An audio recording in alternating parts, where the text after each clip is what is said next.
Bagaimana perkembangan kasus ini? Kita tanyakan kepada koresponden Universe di Surabaya, ada Ahmad Ali. Ali, selamat sore. Jadi perkembangan terbaru sampai dengan sore hari ini soal kasus penembakan relawan Prabowo Gibran ini seperti apa, Ali? Baik, selamat sore Stefani dan juga pemirsa. Perkembangan dari kasus penembakan relawan Prabowo Gibran, sore hari ada perkembangan terkait pemeriksaan saksi. Dari kemarin yang sudah dilakukan pemeriksaan terhadap 13 saksi, per hari ini Polda Jatim sudah melakukan pemeriksaan terhadap 23 saksi.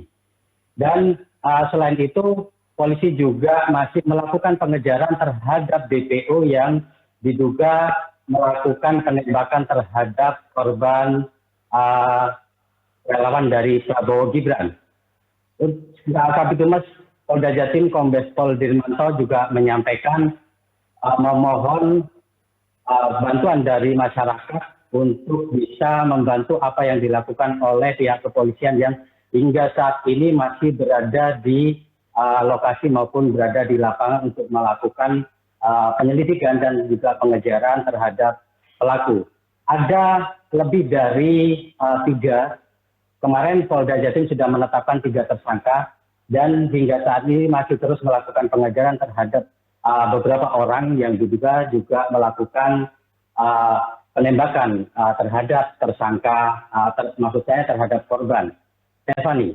Ya, Ali, berarti Anda bisa pertegas kembali ada berapa orang yang tengah dikejar, kemudian berapa orang yang sudah masuk DPO, dan apakah posisi mereka, lokasi keberadaan mereka saat ini sudah bisa dipetakan oleh polisi?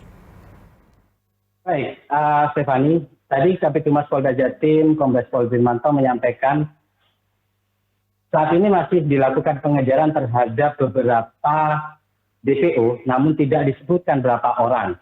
Yang pasti DPO yang dilakukan pengejaran ini, DPO yang membawa senjata lebih dari 1 senjata. Dan dimungkinkan DPO ini adalah eksekutor dari korban. Dan yang dilakukan polisi hingga saat ini hanya melakukan pengejaran dan melakukan cek terhadap DPO, posisinya di mana, dan hingga saat ini masih belum ada kabar dari Kabitumas Polda Jatim yang disampaikan tadi berapa jumlah yang dikejar, Stefani. Ali, berarti peran-peran mereka seperti apa? Apakah betul bahwa orang yang menjadi DPO ini yang masih dalam pengejaran adalah yang melakukan penembakan, lantas tersangka lainnya perannya seperti apa?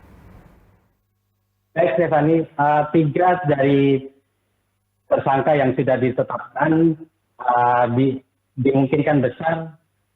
1 dari tersangka itu adalah kepala desa. Dan dari DPO ini dimungkinkan adalah eksekutor yang melakukan penembakan.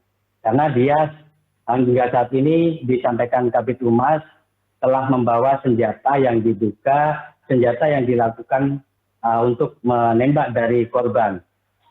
Kabitumas juga menyampaikan senjata yang digunakan adalah revolver, jenis revolver SNW, dan hingga saat ini pihak dari lapor juga masih terus melakukan pengembangan penyidikan atau pengembangan dari senjata yang juga dilakukan untuk melakukan penembakan terhadap korban, Stefani.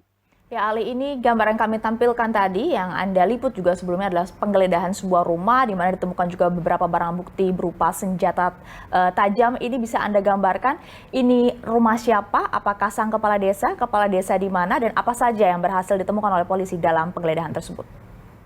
Baik, Stefani. Penggeledahan yang dilakukan oleh pihak kepolisian dari Polres Sampang dan juga dibantu oleh Direktorat Reserse Kriminal Umum Polda Jawa Timur pada Rabu kemarin melakukan penggeledahan di rumah dari tersangka dari tersangka kepala desa. Nah, di dalam rumah ini ditemukan banyak sekali barang bukti yang dibawa oleh pihak Direktorat Reserse Kriminal Umum, termasuk senjata tajam, senapan angin, dan juga flash disk atau CPU yang diamankan. Dan CPU itu kemungkinan besar adalah berisi rekaman CCTV yang hingga saat ini masih juga didalami oleh pihak kepolisian. Apa saja yang ada di dalam CCTV itu nantinya akan dilakukan oleh pihak kepolisian untuk menjadi bukti menentukan siapa saja tersangka tambahan yang akan ditentukan oleh pihak kepolisian. Stefani. Kepala desa dari desa mana, Ali? Dari kepala desa ini, kepala desa penembakan yang dilakukan ini adalah kepala desa,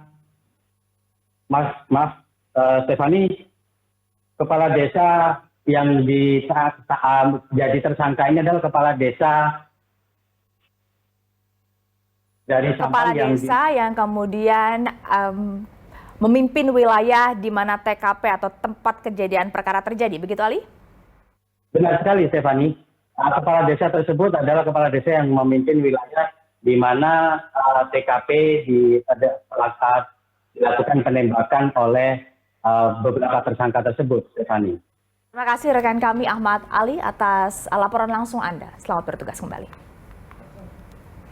Pemirsa, sebelumnya relawan Prabowo Gibran ditembak oleh orang tak dikenal di Sampang, Madura 22 Desember lalu. Saat itu korban tengah berbincang bersama temannya di depan sebuah toko. Muarah, seorang tokoh masyarakat sekaligus relawan paslon nomor 2 Prabowo Gibran, ditembak orang tak dikenal di Sampang, Madura, Jumat 22 Desember 2023 lalu. Penembakan itu terjadi sekitar pukul 9.30 pagi saat Muarah tengah bersantai dan mengobrol dengan 3 temannya di depan sebuah toko di Desa Banyuates, Kecamatan Banyuates, Sampang. Saat asik mengobrol, tiba-tiba datang 2 orang pria yang berboncengan menggunakan sepeda motor. Mereka berhenti dan mendekat ke arah korban. Kemudian, 2 tembakan dilepaskan ke arah pria berusia 49 tahun itu. Sayangnya wajah pelaku tidak jelas karena menggunakan jaket, masker, dan helm. Kedua pelaku pun langsung kabur. Sementara korban dibawa ke puskesmas terdekat sebelum dirujuk ke RSUD Dr. Sutomo, Surabaya. Hingga kini Muarah masih dirawat di rumah sakit, namun kondisinya berangsur membaik. Kasus ini pun mendapat perhatian dari paslon nomor urut 2, Prabowo Subianto dan Gibran Rakabuming Raka. Saat itu keduanya menegaskan menyerahkan penanganan kasus ini kepada pihak berwajib. Ya prihatin ya, tapi saya bersyukur dia sudah agak stabil ya. Ini sudah diselidiki oleh polisi. Kita lihat nanti hasil penyelidikannya ya. Sebelum menangkap 3 pelaku penembakan, polisi telah memeriksa setidaknya 11 orang saksi. Meski belum merilis motif tersangka menembak korban, namun polisi memastikan tidak ada motif politik dalam kasus penembakan ini. Tim Liputan, B Universe.